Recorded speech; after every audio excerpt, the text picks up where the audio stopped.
Halo guys, welcome back again to my channel bersama saya Hansen di sini dan seperti biasanya setiap harinya saya akan buatkan video seputar cryptocurrency. Apa kabar kalian hari ini semuanya? Semoga dalam keadaan yang baik-baik saja. Teman-teman, kita kembali melihat dalam 24 jam terakhir market cryptocurrency secara keseluruhan melanjutkan pelemahannya. Dan ini salah satunya disebabkan oleh pasar saham Amerika Serikat yang juga tadi malam melanjutkan pelemahan setelah terjadi dump yang luar biasa kencang kemarin lusa. Dan ini sebenarnya sudah saya ingatkan di video kemarin, teman-teman, dan saya tidak capek-capeknya lagi mengingatkan ke kalian bahwa volatility di market itu belum akan usai sekarang, dan bahkan masih akan bertahan mungkin dalam jangka waktu yang cukup panjang. Dari video hari ini, kita bakal membahas kira-kira apa yang sedang terjadi in terms of price action, diikuti juga apa yang bisa kita expect berikutnya. Jadi pastikan kalian stay tune terus sampai akhir video. Nah, per hari ini teman-teman kita melihat secara global terjadi penurunan kurang lebih 3,36%. Dan di top 10 coin sendiri semuanya juga merah. Penurunannya ranging antara 1, sekian persen hingga kurang lebih 10%. So overall ini bukan menjadi hari yang cukup baik untuk para altcoin holder. Itu adalah outlook sementara dari beberapa top coin yang ada. Sekarang kita langsung aja masuk ke beberapa data dan berita terbaru hari ini. Nah, yang pertama teman-teman, setelah terjadi koreksi lanjutan di cryptocurrency market, kita kembali melihat angka likuidasi yang cukup besar dalam 24 jam terakhir. Kali ini, kita kembali mendapatkan angka 834 juta dolar yang terliquid, teman-teman. 81%-nya itu datang dari arah long. Nah, kalau misalnya kita perhatikan data beberapa waktu terakhir, mungkin likuidasi hari ini bisa kita kategorikan sebagai salah satu yang paling besar selama beberapa minggu terakhir. Dan ini sekali lagi membuktikan ke saya, teman-teman, bahwa masih banyak rupanya orang-orang yang selalu ingin mencoba lagi menggunakan leverage yang besar dengan harapan mungkin kali ini mereka akan benar. Dan itu dalam mindset seorang gambler, teman-teman.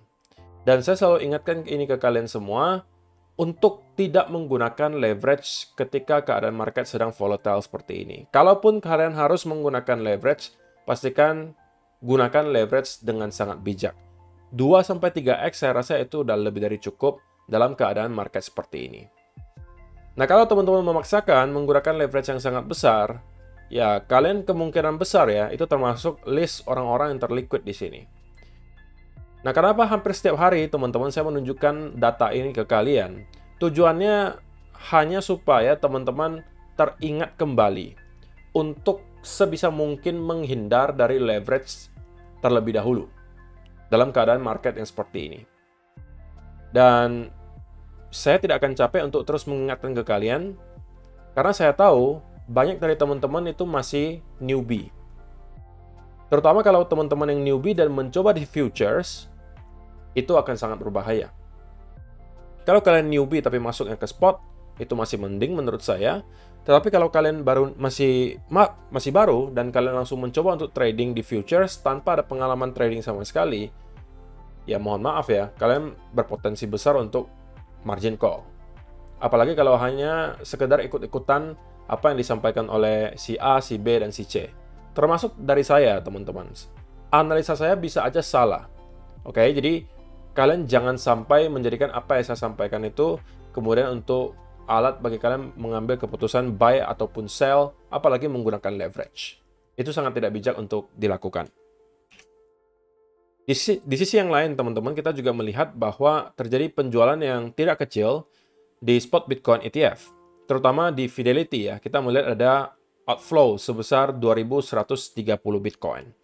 Tetapi menariknya, dari BlackRock sendiri itu tidak ada inflow maupun outflow, teman-teman. Jadi, kita melihat BlackRock itu justru hold ya, tidak mendapatkan pergerakan sama sekali di data terbaru ini. So, untuk sementara, ya menurut saya ini sangat-sangat wajar terjadi setelah kita berminggu-minggu ya melihat ada inflow yang konsisten, teman-teman. Ya sesekali kita pasti akan bisa melihat ada semacam outflow terjadi atau mungkin pembeliannya sedikit berkurang. Itu akan sangat wajar. Ya dikarenakan beberapa minggu terakhir, kalau kalian perhatikan secara datanya, pembeliannya itu udah masif banget, teman-teman. Bahkan bisa kita komparasikan dengan apa yang terjadi di kurang lebih kuartal 1 tahun 2024 ini. Angkanya itu cukup tinggi, terutama di BlackRock. Jadi kalau misalnya sesekali kita mendapatkan ada slowdown, cool off, ya itu adalah hal yang menurut saya sangat wajar untuk terjadi. Nah, tapi teman-teman yang mungkin bagi kalian lebih penting adalah soal chart ya. Bagaimana kondisi chartnya sekarang, apa yang kira-kira bisa kita expect berikutnya. Nah, di video kemarin teman-teman saya sampaikan bahwa ketika kita melihat ada koreksi sedalam ini, teman-teman, oke, maka kita tidak bisa expect bahwa dalam waktu sekejap kita akan langsung recovery dan membentuk V-shape recovery. Dan saya sampaikan di video kemarin, menurut saya secara pribadi, justru short term, itu cenderung kita kemungkinan masih akan kembali mendapatkan semacam sell-off lagi. Dan sebenarnya gambaran yang saya berikan kemarin itu persis terjadi ya teman-teman, yaitu adalah saya mengatakan Bitcoin masih bisa aja sedikit naik ke atas, tapi ujung-ujungnya kita kemungkinan akan mendapatkan sell-off dari sana, dan kembali at least ngeretest ke area trendline di sini. Oke, itu sudah terjadi. Dan lebih parahnya lagi, kita justru breakdown di bawah area trendline tersebut. Nah, teman-teman, ini tentunya menjadi sebuah berita yang negatif untuk Bitcoin secara overall, purely karena kita sepertinya telah berhasil untuk jebol di bawah sebuah major trendline.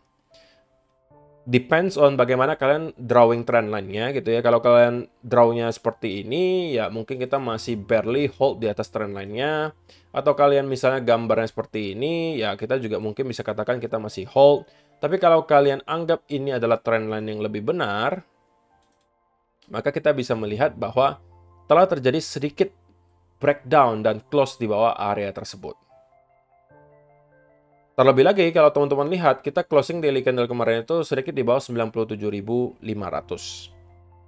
So, selama kita belum berhasil, ini kalau menurut saya pribadi ya teman-teman, sebelum kita belum berhasil untuk kembali reclaim di atas area trendline ini, sekaligus break di atas area 99.000, itu mungkin akan menjadi target berikutnya.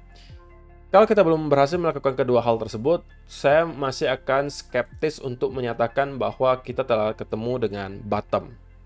Karena faktanya untuk sementara yang terjadi adalah kita telah berhasil untuk breakdown dari area major trendline. Nah, kalau yang berikutnya terjadi adalah kita mendapatkan semacam konsolidasi yang cukup panjang di sekitaran area ini, teman-teman. Misalnya dalam bentuk seperti ini. Maka menurut saya, chance-nya cukup besar kita akan melihat Bitcoin untuk melanjutkan penurunannya. Minimum, kita akan ke kurang lebih area 94.000 sampai 93.500. Menurut saya, itu adalah range pertama yang kemungkinan akan kita hit ketika kita membentuk lower low baru nanti. Worst case scenario, atau skenario terburuknya, ini juga sudah saya sampaikan di video kemarin, adalah kita kemungkinan bisa hit sampai ke area 90 sampai 85.000 dolarnya. Jadi itu adalah range worst case scenario untuk sekarang, teman-teman. 90 sampai kurang lebih 85.000 dolar. Ini kemungkinan akan menjadi sebuah area yang sangat sulit untuk bisa ditembus oleh Bitcoin. Oke? Jadi untuk sementara, saya mau mengatakan bahwa setelah kemarin ya, kalau kemarin kita biasnya, kita tahu bearish. Oke? Bahkan dari sini saya sudah bearish, teman-teman. Kalau teman-teman masih ingat, pada saat harga Bitcoin masih di sekitaran area ini, saya sampaikan, waspada akan adanya potensi pullback karena kita telah berhasil untuk kembali menyentuh ke area upper trend line. Perhatikan apakah ada reversal pattern yang tercipta di sana. Jika iya, maka ada potensi kita akan kembali minimum ke area 103.000 yang kalau berhasil kita jebol, kita akan kembali ke area trend line. So, itu sudah persis terjadi, teman-teman, dan kita malah koreksinya melebihi daripada ekspektasi. Karena ekspektasi saya sebenarnya adalah memang kita akan mendapatkan bounce dari sana, dan mungkin akan start untuk building lagi momentum ketika retest kedua di sini dan membentuk reversal pattern. Jadi ada 3 step sebelumnya itu sudah benar. Oke, kita expect dari sini sudah bearish. Oke. Di sini juga saya sampaikan jangan senang dulu teman-teman karena ini berpotensi membentuk head and shoulder yang artinya juga kalau kita breakdown di bawah 103.000 itu adalah pelanjutan bearish. Itu juga sudah terjadi. Lalu saya sampaikan, minimum kita akan ke area trendline dan kemungkinan besar akan bounce sedikit dari sana, minimal untuk semacam relief rally. Itu juga sudah terjadi. Nah, yang terakhir, ekspektasi saya sebenarnya adalah kita mendapatkan sell off kembali, itu sebenarnya sudah sesuai, tapi saya cuma expect kita nyampe ke area ini dan kemudian start untuk mendapatkan reversal pattern. Tapi untuk sementara, teman-teman, sepertinya yang terjadi adalah kita breakdown dari trendline major ini, dan pergerakan besar berikutnya akan bergantung kepada pergerakan 2-3 hari ke depan. Kalau misalnya dalam waktu dekat, kita bisa segera untuk mendapatkan push, baiknya lagi di atas angka $100.000 dan start untuk mendapatkan konsolidasi, maka teman-teman mungkin langsung bisa menebak ya, apa pattern yang bakalan kita bentuk nantinya, yaitu adalah inverse head and shoulder. Oke, tetapi kalau misalnya berhari-hari ke depan, kita sepertinya struggling untuk bisa mendapatkan momentum dan terus mendapatkan pergerakan yang korektif. Sekalipun kalau kita misalnya break sedikit ke atas, tapi bentukannya masih korektif seperti ini, maka itu adalah clue dari market bahwa kemungkinan besar kita masih akan melanjutkan penurunan dan next target minimum ke angka 94 sampai 93.500. Kalau itu jebol, kita akan kemungkinan masuk ke zona worst case scenario di angka 90 sampai 85.000 dolar. So, saya rasa itu aja sih teman-teman yang perlu saya sampaikan di video hari ini. Untuk sementara saya rasa belum lagi ada setup baru yang bisa dimanfaatkan. Yang terakhir adalah tentunya setup short di sekitaran area di sini dan juga di sini. Tapi sekarang menurut saya ini adalah gray area. Saya masih akan wait and see terlebih dahulu untuk clue berikutnya dari Bitcoin. Dan barulah dari sana kalau misalnya ada setup berikutnya mungkin akan saya sampaikan lagi. Terima kasih untuk kalian yang telah menonton sampai selesai video hari ini. Semoga bisa bermanfaat untuk kalian semua. See you in the next video. Bye-bye.